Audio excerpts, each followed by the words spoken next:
Yat and welcome to Four Directions of Wellness. I'm Roberta Diswood. Tulpahan Nishle, Sisakani Bashichin, Nalkaide Nadache Hanani Dashanele. Miss Navajo Nation 2019-2020 Shaandiin Parrish was crowned on Saturday, September 7th in the Dean C. Jackson Arena during the Navajo Nation Fair. From that moment, she has been on the road visiting many places, including communities, universities, senior centers, and schools. With us today is Miss Navajo Nation 2019-2020 Shaandiin Parrish. Hi Shaandiin, go ahead and introduce yourself. Good morning, Roberta. Yeah, it's She'eki ani adona enishling goldo bashichin. Squadichi ni ada shiche, skapaha ada shanella, aquat astan inishle. She'e Shaandiin Paul Parrishinishya. Nale twadanesha det nasha. Adol nantis ante do denahota dent shishike. Shema a Shelley Parrish Willia, Adol Shije a TJ Bigay Willia. Bilkleje a Naki, Shideja do Shitilahola. Shema Sana a Wanda Small Canyon Delmar Willia, Adol Shiche a Paul Parrish Willia and Aunt. Chanel Hesteen a Bill Bigay Willia, Adol Chanel Estan a Pauline Johnson Bigay Willia and Aunt. She a Denepich Eke Naki Demil Doba on Nahast AIDS Ada do Naki Demil Doba on Nadimi Ha Aginishle. Adol Arizona State University Wadago de Otka Anjent Nal Sosia Selma. Adol Di La Nanisin no Settle Bezil go Achil Nal Deto Nas Dasli a no Settle Benatnitkin Yidin Danale. Di at Ego Nikia in Nana Linigi Nas de Yinit Geto. Adol Di Biniya Denepit Eken Celine. Well, again, I want to thank you for being here. And you mentioned your platform in Navajo, but if you could go ahead and talk about it a little more in English. Sure. Well, happy to be here today. As Miss Navajo Nation, one of the biggest reason why I decided to run for Miss Navajo is because our people, they inspire me. Their love and encouraging words are what carry me through, not only as Miss Navajo, but throughout my years in college. And during the time that, just growing up and coming to becoming a young woman, I really saw a disconnect between our youth and our elders. So my platform as Miss Navajo Nation is to encourage our youth and our elders to find a common ground where we can come together and learn from one another. Because I think that we are, the youth of today, they're in an era of iPads and iPhones and instant social media, YouTube, and their entertainment is so instant, where our elders and our older adult population, they're unfamiliar with this. And because our children and our youth are so entertained and so easily comforted by our outside world, that we're forgetting our language and our culture. And I believe that our adult population and our elders, they are the gatekeepers to who we are as Diné people. So by encouraging our youth to reach out to the elders, whether they're related to them or not, but within their communities, is a precious moment that I think is, memorable in both experiences. And I think for, throughout my travels as Miss Navajo, it's even more emphasized as I go to chapter house meetings to see who the audience members are, and they're mostly adults and elders, and to see the lack of youth involved in local government is a definite red flag for me. So I think that when I do attend the chapter meetings, that when a young adult is there or a child is there, even and they introduce themselves, the elders and the adults in the community, their faces light up. Wow, so it sounds like you want to do a lot with your platform. And as some of the things that you mentioned, what do you want to accomplish and maybe some of the activities that you've been doing? Well, in the first 3 months of my time as Miss Navajo Nation, I've been very fortunate to work with Diné College's Navajo Cultural Arts Program, NCAP for short, and they reached out and we were brainstorming on different types of projects that we could collaborate on, because there are two former Miss Navajos that work with the program, Miss Crystal Littlebin and Miss Winifred Jumbo, and they kindly wanted to work with me. So they were actually in the midst of planning a Dinepazad language series with INCAP, and it just happened at the time that they were planning this, and it was coming into fruition that I began my time as Miss Navajo. So, through collaboration, the Office of Miss Navajo and Diné College currently have a language series at Diné College, and what's unique about this language series is that it's working with our current era of social media. Mm-hmm. And so every week on Wednesday at 10 a.m. they air our Dinepazad language series at 10 a.m. on Warrior Radio, which is Diné College's local radio. Mm-hmm. But they also release a video on YouTube. So it's accessible to anybody that has access to internet.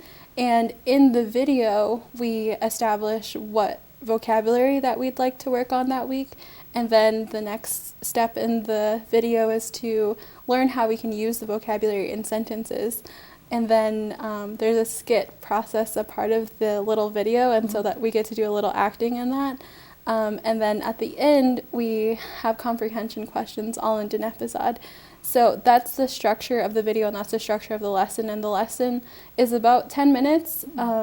Every video is about 10 minutes. And what's really neat about this language series is that every month has a different theme. So for our first month, we learned how to make moccasins. And now for December, our current month, we're learning about how to make Navajo baskets and twishjet, the water jugs too. So every month has a different art aspect to our language series, where we really learn about our handling verbs and our nouns, and so how we can actually use the Dinepazad in our daily lives. Mm-hmm. So every week is a new it begins out at the beginning of the month as an easy lesson, and then the second week is intermediate, the third week is expert or more versed Dinepazad speakers, and then the last week is a spiritual aspect, so it's usually tied to a song. Mm. So that's the current project that we're working on to encourage our language and our culture and our everyday media on YouTube and on the radio, and with our college students at Diné College. So that's what we're working on with them.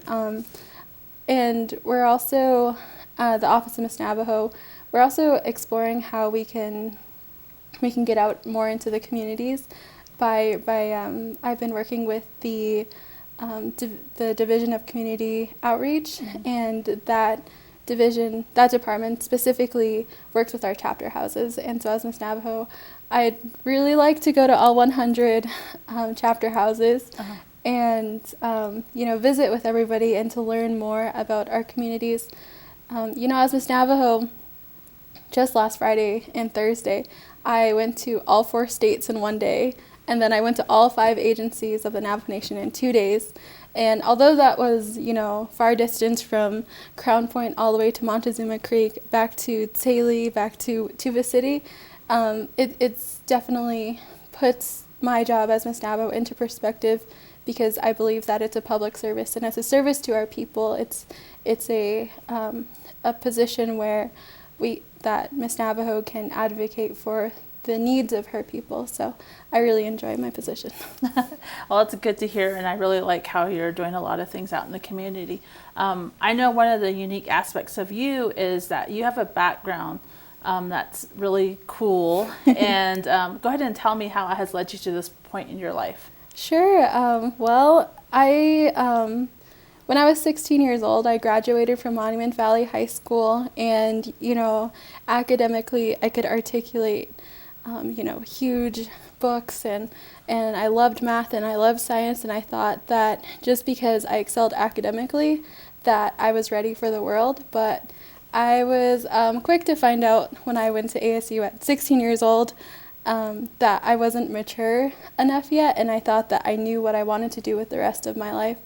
And at the time at ASU, brand new Gates Millennium Scholar, I wanted to go into education, and I was pretty satisfied with that because my family told me that that was a definite job that I could have for the rest of my life. I could be a teacher for the rest of my life.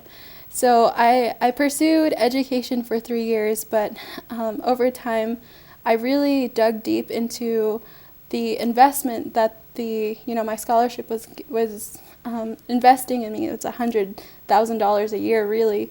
And I was thinking about, this is a great opportunity for me to get the degree that I'd like to, start my career with. And so I pursued Dinepazad in English, and I wanted to teach an immersion program or bilingual, classroom. And the institution said that I couldn't because the program was too new. So I felt at that time that I needed to be the change that I wanted to see in the world. So I was still passionate about education, but I figured at that point in my life that I needed to learn about the policies and procedures in order to make the changes that we need to preserve our language, and not just for the Navajo Nation, but for all of the country. So I decided to learn about policy, and I changed my major to political science. And from there, I knew that for the rest of my life, I wanted to be a public servant. I wanted to dedicate my life to public service. So then I changed my major to political science. I worked in the Arizona State Senate for 3 years as an intern, and later on I was appointed to the Arizona State Treasurer's executive cabinet as the only and youngest Native American appointee in 2019. So before I was Miss Navajo Nation, I was the public information officer for Arizona Treasurer Yee. I worked in the Arizona State Senate, and I also worked for the town of Gilbert. But my background in policy and politics and public service has really, helped solidify what I want to do for the rest of my life. And, being Miss Navajo is just another huge honor to continue that public service. Mm-hmm.